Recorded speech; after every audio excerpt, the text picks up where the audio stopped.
Salut tout le monde, j'espère que vous allez tous très bien. Je suis ravie de vous retrouver pour un tuto maquillage avec la Natural Matte de Too Faced. Donc si ce maquillage vous intéresse, restez avec moi. Alors je commence tout d'abord par appliquer ma base de teint qui est la Primer Oil de Smashbox. J'en prélève quelques gouttes dans ma main, puis je viens l'appliquer sur tout le visage et je laisse sécher quelques secondes. Ensuite, je viens appliquer mon fond de teint qui est le Unique Mineral Touch en teinte taffeta. Alors, je ne vais pas vous en parler dans cette vidéo de ce fond de teint parce que j'ai filmé une revue que je publierai très prochainement, donc c'est pour ça que je m'abstiens de vous en parler. Mais vous avez quand même un petit aperçu de ce qu'il peut donner. Donc, comme vous pouvez le voir, je viens l'appliquer comme à mon habitude avec un Beauty Blender.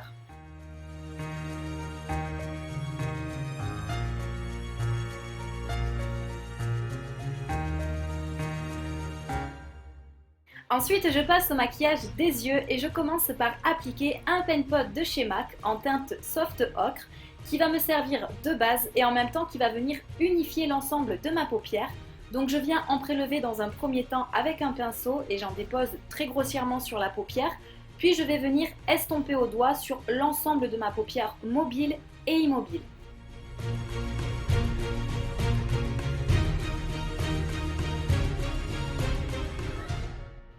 Ensuite, je me munis de la palette Natural Matte de Too Faced et avec un pinceau type E40 de Sigma, donc un pinceau fluffy, je vais mettre en creux de paupière le fard Nudie qui va me servir de fard de transition. Donc je l'applique vraiment grossièrement dans le creux de ma paupière.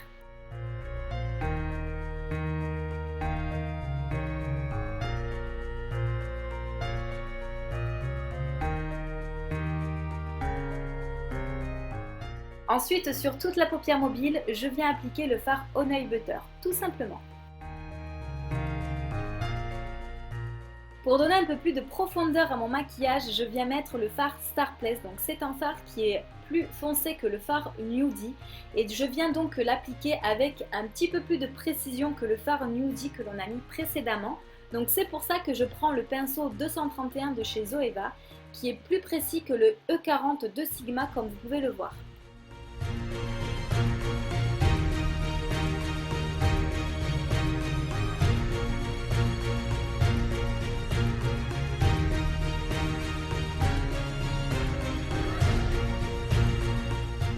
Ensuite, je viens mettre le fard Even sur l'arcade sourcilière pour donner ce côté propre et net, on va dire, au maquillage.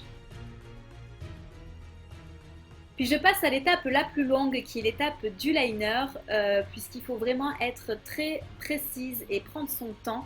Moi, personnellement, je me passerai bien de cette étape, puisque je suis de nature impatiente. Mais bon, ça c'est juste un détail, faut pas le dire.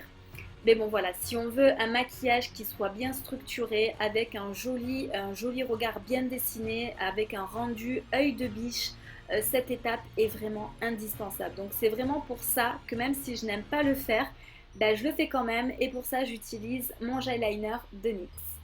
Maintenant je viens appliquer mon anti-cerne et là j'ai utilisé le Radiance Rivel de chez Bourjois qui va me servir de correcteur et en même temps il va me permettre d'illuminer le dessous de mes yeux. Et je l'estompe comme à mon habitude avec mon Beauty Blender.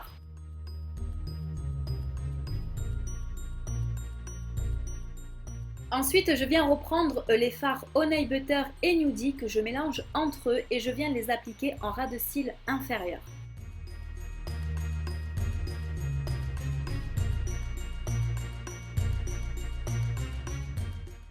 Puis je viens poudrer mon anti-cerne avec la poudre pink de chez Ben Nye que j'aime beaucoup car elle est très fine et elle ne va pas me plomber le regard.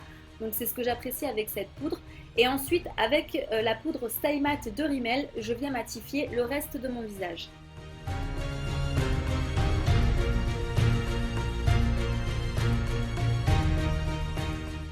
Pour le bronzer, j'utilise le nouveau de chez Urban Decay en teinte Sun Kissed. Et comme vous pouvez le voir, c'est un packaging encore une fois super beau. Il se présente dans un boîtier en plastique au rond avec pour motif des palmiers et un effet rose gold métallisé sur les contours. Et bien sûr, il a, comme vous avez pu le voir, un petit miroir à l'intérieur. Franchement, le packaging, il n'y a rien à dire, il est vraiment très très beau. En ce qui concerne la texture, c'est une texture qui est très fine et crémeuse un petit peu. Et du coup, ça rend l'application très facile et c'est un produit qui n'est absolument pas poudreux. Donc c'est ça que j'apprécie vraiment. Donc moi je l'applique grossièrement sur le visage et comme vous pouvez le voir, le résultat est très léger, très naturel. Honnêtement, c'est un de mes produits chouchou du moment. Alors pour le blush, je vais utiliser la palette de chez Smashbox. Donc c'est une palette qui se compose de 2 blushs et d'un enlumineur dans les teintes corail. Et vous savez, si vous me suivez un petit peu sur YouTube, que les teintes corail pour le blush, j'en suis fan, surtout pour l'été.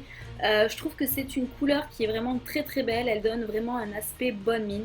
Enfin bref, moi j'adore. Et donc je vais utiliser la teinte Rich Corail. Ensuite, je reprends la palette de chez Smashbox et là, je vais utiliser l'enlumineur et je vais venir l'appliquer sur la partie supérieure de mes pommettes en l'estompant vers les tempes. Pour le mascara, j'utilise le mascara 3D de chez Oriège et en fait, la particularité de ce mascara, c'est qu'il a une brosse télescopique, c'est-à-dire que la brosse est étirable. Donc on peut la mettre à différentes tailles, soit courte pour un effet volume ou bien allongée pour définir et étoffer les cils. Donc moi dans un premier temps j'applique le mascara avec la brosse courte et ensuite en deuxième couche je mets la brosse longue. Comme ça j'ai le volume et j'ai des cils bien garnis. Donc ce look est terminé. Pour finir j'utilise sur les lèvres un soft matte lip cream en teinte Kero de chez NYX. Donc j'espère sincèrement que ce maquillage vous aura plu. N'hésitez pas à me dire en commentaire ce que vous en avez pensé. Je vous fais d'énormes bisous et je vous dis à très vite pour une prochaine vidéo.